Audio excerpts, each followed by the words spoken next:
ओम श्री परमात्मने नमः। आज आप लोगों को बालकांड का दोहा नंबर 86 से 88 तक प्रस्तुत किया जा रहा है। दीन दयाल बिरदु संभारी, हरहु नाथ मम संकट भारी। दीन दयाल बिरदु संभारी, हरहु नाथ मम संकट भारी। हरहु नाथ मम संकट भारी। उभय घरी अस कौतुक भयऊ, जो लगी काम शंभु पहि गयऊ। शिवहि बिलोक ससंख्यउ मारू, भयउ जथाथिति सब संसारू। भयउ जथाथिति सब संसारू। भय तुरत सब जीव दुखारे, जिमि मद उतरि गए मतवारे। रुद्र ही देख मदन भय माना, दुराधरस दुर्गम भगवाना। दुराधरस दुर्गम भगवाना।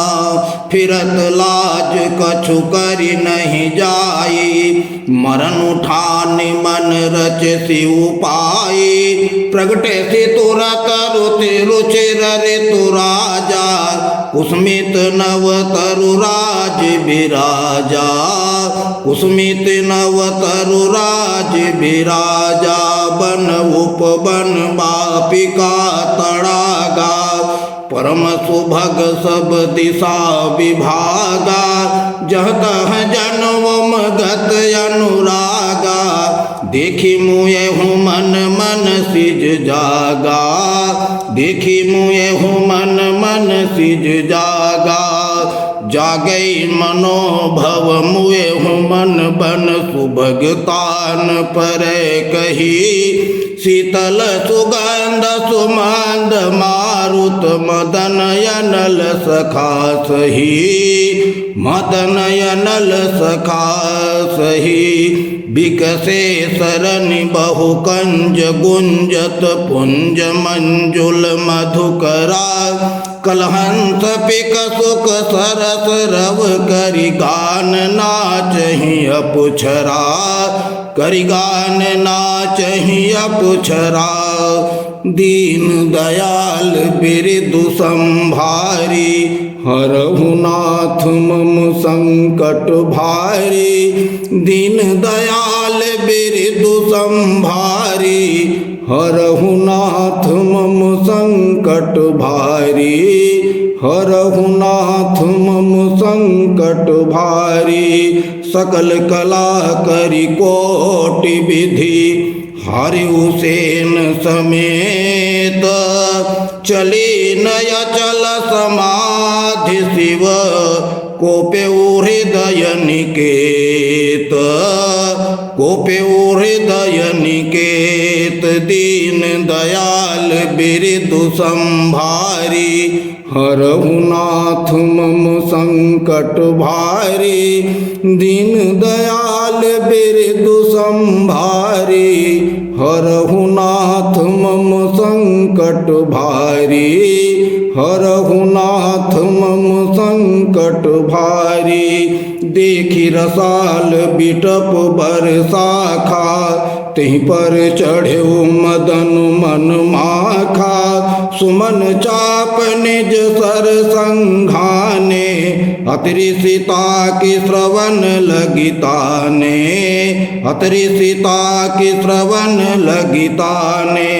छाड़े विषम विशिख उर लागे, छूटी समाधि शंभु तब जागे। भयउ एस मन क्षोभु विसेखी, नयन उघारि सकल दिशि देखी।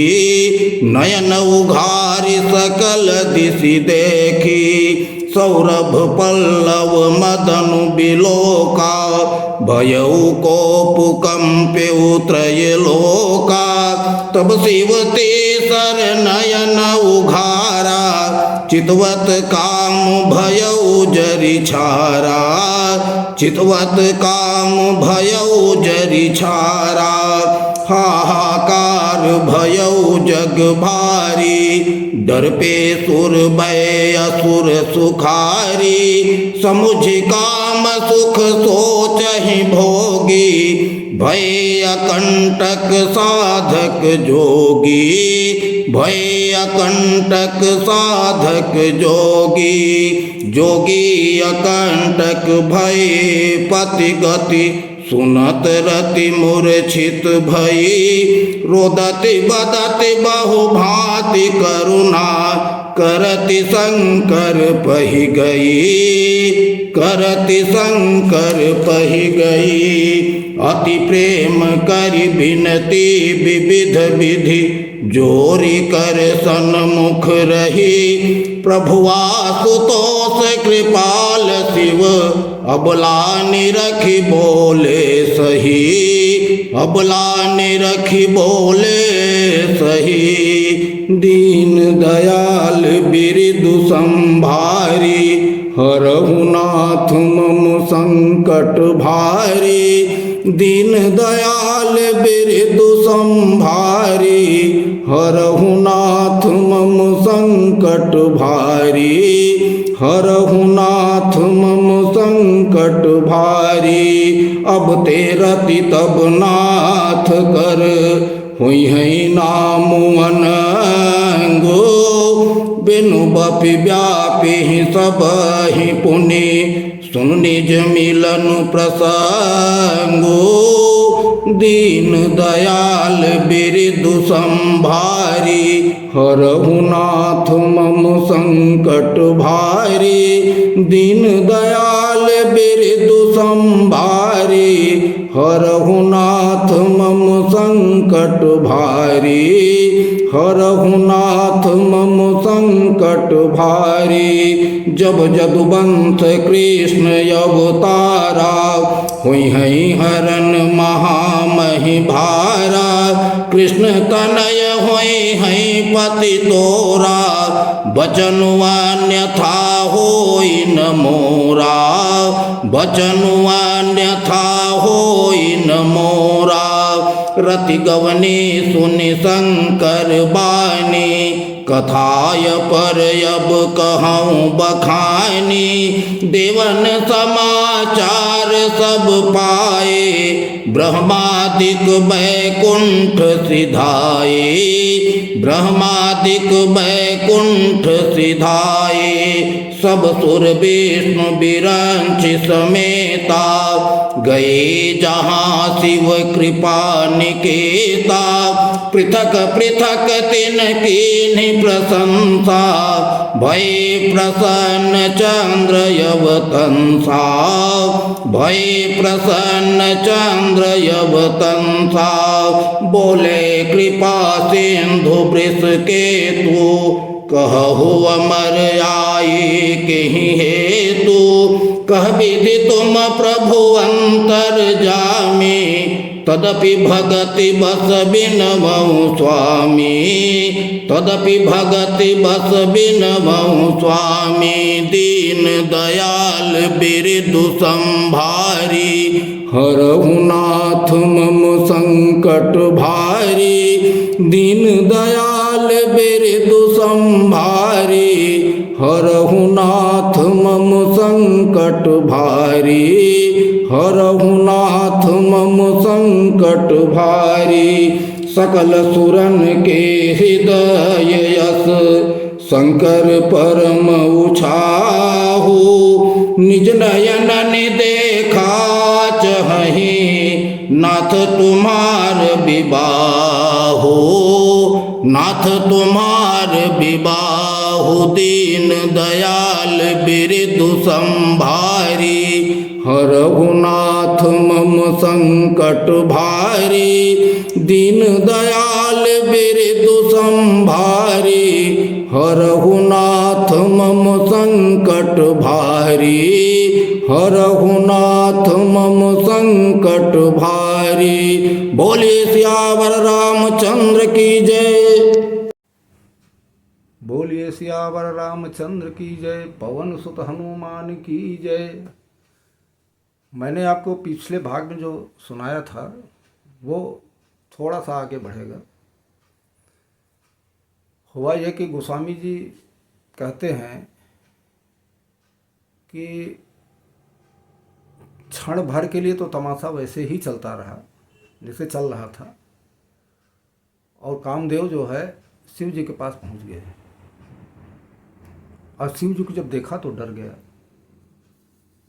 उसको बहुत डर लगा देख के, और पूरा जगत जो है जैसे तैसे हो गया। जैसे सबको नशा पी लेता है ना आदमी, नशा पी लेने के बाद मतवाला हो जाता है, मस्त घूमता रहता है, तो वो सबका उतर गया, सब ठीक हो गया। कामदेव के दिमाग में जो है कुछ आ नहीं रहा था कि कैसे क्या करें। इतना डरा था, इतना सहमा था कि उसको दिमाग में समझ में नहीं आ रहा था क्या करें। लौट के भी नहीं जा सकता है, उसको लज्जा लग रही थी लौट के जाने में।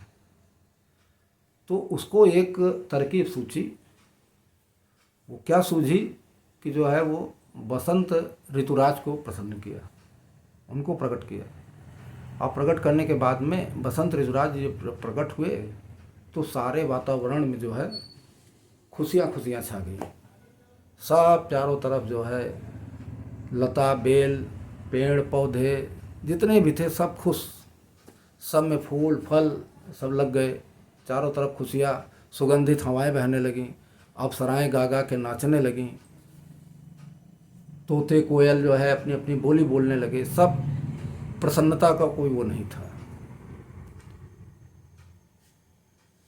और ये इसलिए किया था कि शिव जी की समाधि टूटे, लेकिन शिव जी की समाधि तब भी टूटी नहीं। और जब नहीं टूटी तो वो क्रोधित हो गया। क्रोधित होकर आम की पेड़ की डाल पे चढ़ गया। डाल पे चढ़ के जो है अपना वो जो पुष्प रूपी धनुष था ना उस पे चढ़ाया, तमंचा प्रपंचा चढ़ा के, और बिल्कुल एकदम से लक्ष्य की ओर निशाना लगा के 5 बाण छोड़े। 5 बाण जब छोड़े तो शिव जी के हृदय में लगा जाके एक बाण, और जब हृदय में लगा तो शिव जी जग गए। जगने के बाद में देखे चारों तरफ घूम के तो कोई नहीं दिख रहा था। पेड़ की डाल पे देखे तो कामदेव बैठा था। जब कामदेव को देखे तो उनकी तीसरी नेत्र जो है तुरंत खुले, और तुरंत खुले तो कामदेव जल के भस्म हो गया, नीचे गिर गया। अब कामदेव जब भस्म हो गया तो उसकी पत्नी जो है विलाप करने लगी, रोने लगी, और इतना विलाप करने लगी, इतना रोने लगी कि जो है भागी भागी भागी भागी शिव जी के पास आई। शिव जी के पास आई तो हाथ जोड़ के विनती करने लगी कि हे नाथ, मेरा पति था वो, अब मैं कैसे जीऊँगी, क्या करूँगी। तो शिव जी ने अबला जानकर उसको समझाया, बताया कि देखो अब तेरा पति जल गया है, ख़त्म हो गया है, इसका नाम अब अनंग है। ये बिना शरीर ही सबको व्यापेगा। अब इसके शरीर नहीं है, बिना शरीर ही सबको व्यापेगा। और ये पृथ्वी का भार जब बहुत बढ़ेगा तो यदुवंश में श्री कृष्ण का अवतार होगा। और जब श्री कृष्ण का अवतार होगा तो उनके पुत्र के रूप में प्रद्युम्न नाम से ये पैदा होगा, और तब तुमको जाके ये मिलेगा उस समय। ये मेरी वचन है, मेरा वचन है, झूठा नहीं होगा, इसको सत्य मान के तुम जाओ। वो चली गई। इधर जब ब्रह्मा जी को ये सब पता चला तो बैकुंठ की ओर भागे, सब देवता समेत बैकुंठ को गए और शिव जी के चरणों में प्रणाम किया और पड़ गए सब लोग। शिव जी ने सबको देखा तो कहा कि आप लोग किस लिए, कैसे, क्या बताइए, कुछ समझ हमको नहीं आ रहा है। सब लोग कहे कि अरे भक्ति में ऐसे आपके पास चला आया, ऐसा कुछ नहीं। तो ब्रह्मा जी ने कहा कि प्रभु आप तो अंतर्यामी हैं, आप सब कुछ जानते हैं, आपसे कोई छिपा तो है नहीं कुछ। ये सभी देवता लोग उत्साहित हैं आपका विवाह देखने के लिए। इतनी दया कीजिए कि आप विवाह कर लीजिए। तो यही विवाह देखने के लिए सब व्याकुल हैं। तो इस कहानी का अर्थ, भावार्थ जो था वो अभी यहीं पे जो है विराम होता है। अगले भाग में हम फिर आपको बताएंगे। तब तक के लिए जय श्री राम, राधे राधे। बोलिए सियावर रामचंद्र की जय, पवन सुत हनुमान की जय।